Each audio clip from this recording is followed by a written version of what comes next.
Okay, with this lesson we're going to look at simultaneous equations, okay? So the learning goal is simply solve two pronumerals by eliminating one first. Now, two pronumerals, often it's x and y, and often we'll have a look at why that is the case real soon. But we're going to use one method is substitution and the next method is elimination. But in both the cases, we have to get rid of a pronumeral first and then we go back and solve the second one. So without further ado, let's get started.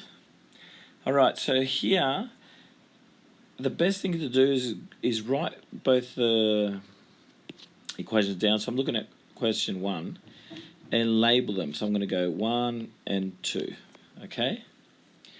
Now, I've got a couple of options that I can do, but I've got a formula for y and I've got something in terms of y, so I'm just going to substitute. So I'm just going to write what I say, sub 1 into 2. So because y equals 4 minus x, I'm going to put that instead of y down here. So have a look, see if you understand what I mean. X plus 3 bracket, and now instead of y, I'm going to put this guy that's in purple, 4 minus x, and then I'm going to continue writing this equation equals 8.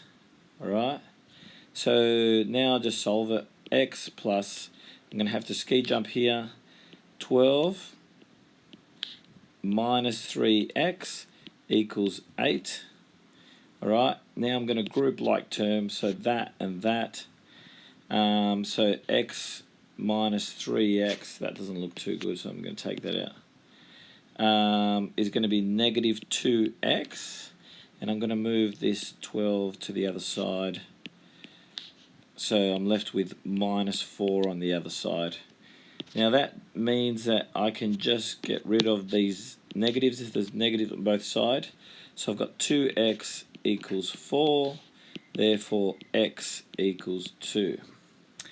Now once I have this, I can substitute into either 1 or 2, and I'm just going to go sub x equals 2 into y into 1, because it's a lot easier.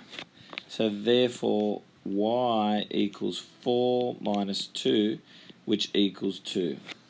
So what we have here, I'm going to draw a little box here, so I want to write in there.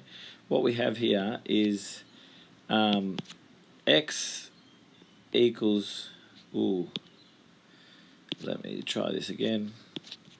X equals 2 and y equals 2.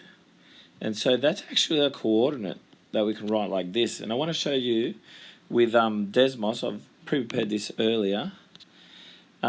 Here we have this graph, okay, and from Desmos, if I click on here, it should give me the coordinate, and can you see in the middle of the two lines, I can't actually draw on Desmos, is the coordinate 2, 2.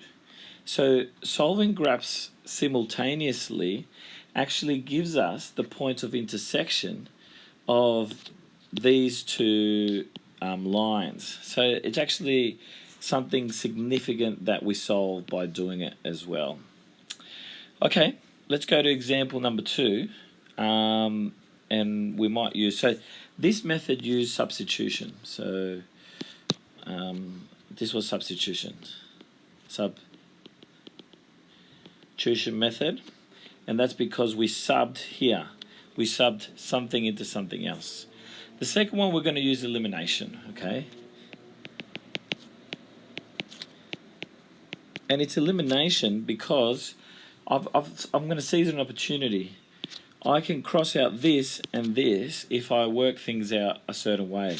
But I'm not going to skip to that yet. I'm just going to start like I do every simultaneous equations.